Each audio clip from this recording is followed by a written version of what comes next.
Hey, we're doing an overview on the Nutribullet 600 versus the Nutribullet Pro 900 on behalf of BlenderAuthority.com. These are the two most popular Nutribullet bullet blenders.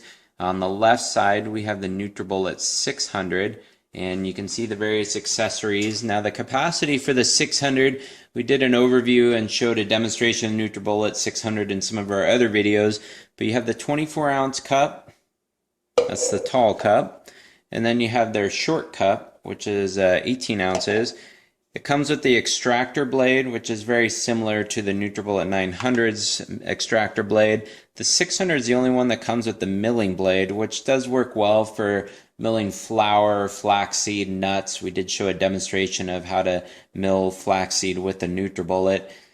And then other than that, you have some of the other accessories, lids, and components. Now on the 900, what we have here is the larger Colossal Cup, the 32-ounce cup. Now the reason they include this with the 900 and then the other more powerful blenders is simply because of the 900-watt motor. It can handle the larger cup. Now to be honest, we've used the Colossal 32-ounce cup on the 600 unit Nutribullet plenty of times, no issues. The Nutribullet 900 just can handle the little larger capacity with the stronger motor, and that would work better for some of the more difficult smoothies and ingredients. Other than that, it just comes with the standard Extractor Blade, and the popular Nutribullet 900 package is the 9-piece, and it comes with 2 Colossal Cups. So they both operate exactly the same, and now we're going to do a video demonstration here on using both of them, and let's look at the results. So here we're going to do a demonstration comparing how the Nutribullet 600 blends versus the Nutribullet 900 Pro. Again, the 600 has a 600-watt motor, 900 has a 900-watt motor. We're going to use the tall cup that comes with the 600 over here, and we're going to use the Colossal Cup that comes with the 900. Keep in mind though, we're going to use the exact same amount of ingredients between the two, and I've already added exactly 2 cups of water to each container.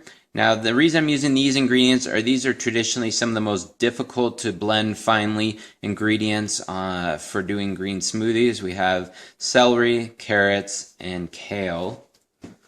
So we'll throw it all in here. This isn't normally how you would do adding ingredients. Normally you would add in the leafy greens and the fruits and the hard vegetables and then add the liquid in last, but for demonstration purposes we're just going to throw it all in here.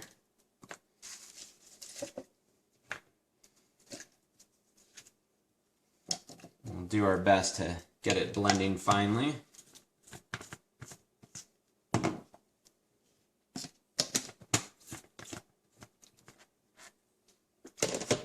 Put these on tight.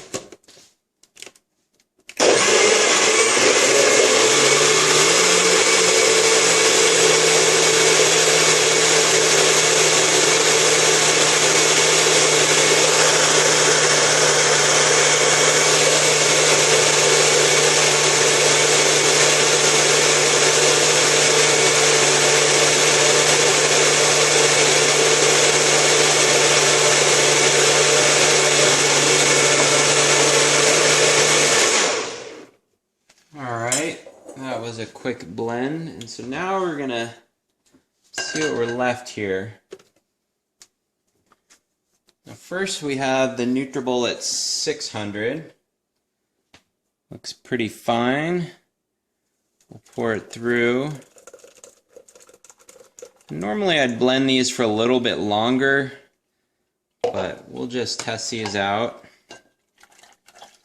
You see it's going through pretty well. There is a little frothiness, thickness, because it's a lot of fiber and pulp in those types of ingredients.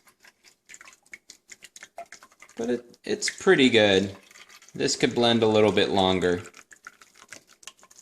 So let's see how the 900 did for the same amount of time. And again, you could easily blend this a little bit longer and get it a little finer. Now we have the 900. This definitely looks a little bit smoother.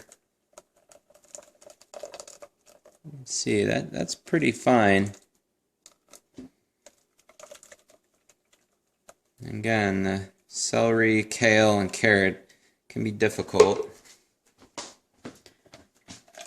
See, it's going through pretty good.